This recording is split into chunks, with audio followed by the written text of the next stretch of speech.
Hey, what's going on, guys? Like Butter here, and today we got another Division 2 video. But today we're going to be talking about an event or something, a feature I should say, that is getting added to the Division 1 that will allow you to unlock rewards towards the Division 2. So this is some Division 2 gameplay from the live stream that has been, for the last couple of days. They've been showing a lot of Division 2 footage from E3, doing a lot of conferences, answering a ton of questions.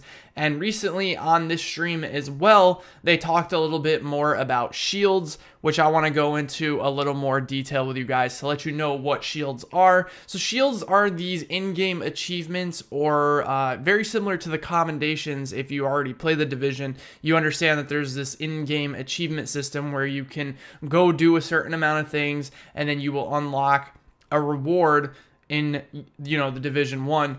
Now what they're doing is they're actually allowing you to unlock rewards for the Division 2 as well.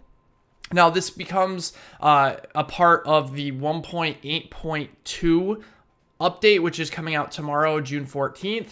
If you're watching this on June 14th, it's probably downloadable right now. They're doing some changes to some of the really annoying gear sets. For example, like Nomad and Predator's Mark are getting changed a little bit. I don't want to go into complete details about 1.8.2 because I don't feel like there's that many changes, but I do want to talk about shields because everyone's really pumped for Division 2, and the Division 1 is super cheap right now on Uplay. I think it was like, somebody said it was something like $10. It's ridiculously cheap. And if you're really trying to get into Division 2 and you never played the Division 1 and you want to get a hang of an RPG of what a looter shooter is like, it's probably not a bad time to get in there and earn your Division 2 rewards that you can get. So I have a list of things here from the live stream that we're going to talk about. So first of all, there are 4 shields releasing in June, which will be on the 14th. And then there's going to be 1 shield released every month after that. So what this will do is it will allow you to eventually get enough things from doing these shields in the Division 1 to completely deck your character out in the Division 2 in full cosmetics. And we're going to talk about which cosmetics those are. We're also going to be talking about which shields are which. And every month I'm going to also do a video talking about the most efficient way to do these shields as well. So just to recap, shields are basically in-game achievements where you can earn things towards the Division 2. You can also earn things towards the Division 1 as well if you're not, fully decked out, or there's a lot of gear sets that you haven't tried out and you want to try more of those. You can definitely do that. They talked about there being a unique audio log that you will unlock for every single shield that you finish. There will be an exotic item, 2 classified gear sets, gear set pieces, which will come in the form of a cache, I believe, so gear set caches, and then they will give you 2,000 Phoenix credits, 500 Division Tech, and 3 Cypher keys, which basically they're trying to give you enough stuff in the Division 1 to enjoy the game for what it is if you're getting in a little bit later, but that will give a lot of people chances to try all the different gear out and be able to maximize your gear at the optimization table and what you have it.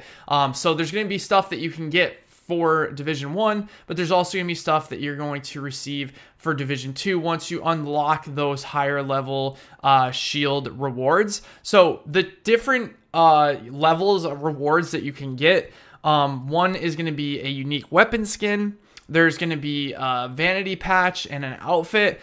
There's also going to be an emote and a backpack dye, which they talked a little bit about in the some of the interviews that they were doing. The backpack dye is going to be a new way to customize your character. They didn't go into too much detail about it, but pretty much it sounds like you're going to be able to paint your backpack any way that you want. I'm hoping it's something actually like if you guys played Rainbow Six Vegas. I don't remember if it was Rainbow Six Vegas or Rainbow Six Vegas 2, but once you hit max level, you basically could create your own camos by using like different colors together and different patterns. That was awesome. I would love to see something like that, and it would give people an extra level of customization to their agent, which I think would be awesome if you could unlock your own, your own patterns and that kind of thing and kind of make your own skin, right? That would be huge.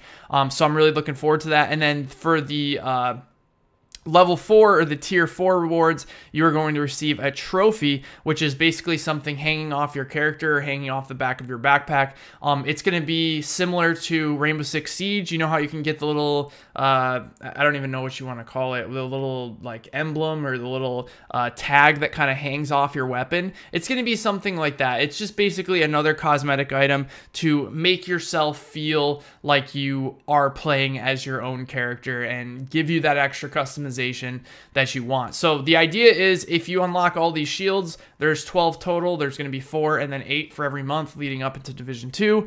You will basically have a decked out character in the Division 2, and you'll be able to show off the achievements that you've had. You know, basically when people see you, they're gonna be like, oh, that's a Division 1 player. He's been around for a long time. So I think this is worth doing. I actually just recently started playing the Division 1 again. I've really been enjoying it. I went through all the incursions and all the content, just trying to stay up to date with all of the, you know, the most recent RPG elements and stuff. Just trying to keep up on my division so that when Division 2 comes out, I'm not like a complete utter scrub. So this will be something that I continue to play. I really like the idea of this.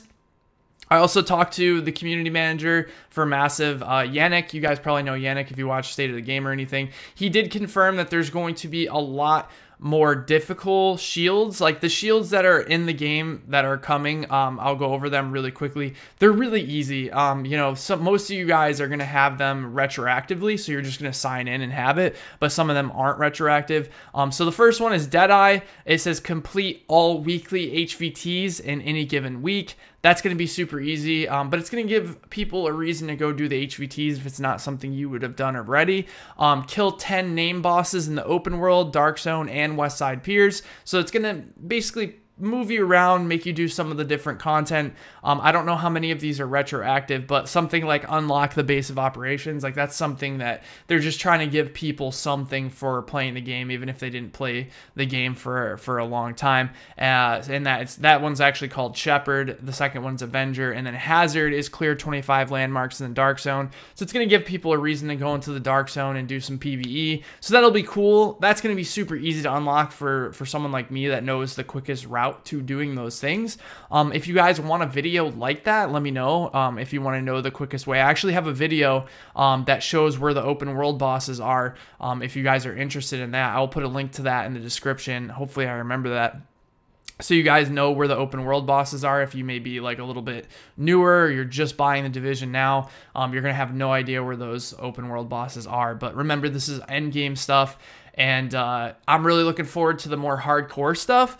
I would like to see them incorporate some things that actually take quite a bit of a few hours to do, and I think those are going to be the ones that you actually receive you know, Division 2 stuff for. So the different tiers are super cool. I'm really excited, and I'm happy that we got a little bit more information about the shields. So these come out tomorrow, June 14th, with 1.8.2. There's some really good changes in 1.8.2. They kind of nerfed Predator and Nomad a bit, so that's not completely ridiculous in PvP. So I may do some PvP. I actually did PvP last night. We did some skirmish, which actually wasn't too bad. Obviously, you know, you get the full teams, completely team firing, and you kind of just get destroyed. So we got destroyed a few times, but we also did well a few times as you know, as well as that. So, but I had a lot of fun. So hopefully you guys are as excited for the Division 2 as I am. And if you want to get some exclusive stuff from the Division 1, like I said, Division 1, super cheap on Uplay. I'm sure you can get it extremely cheap for Xbox and PlayStation as well. They'll probably do some sort of deal if they're not already doing that. And, you know, you don't need any of the downloadable content to do any of this stuff. The DLCs are complete separate content that you don't need to enjoy the core of the Division. The good thing about the Division is that you get 95% of the content just by buying the base game. So it's definitely not a bad time to get into it. Hopefully you guys enjoyed this video. If you did, be sure to drop the video a like. Let me know what you guys think, and I will talk to you guys in the next one. Take care, everybody.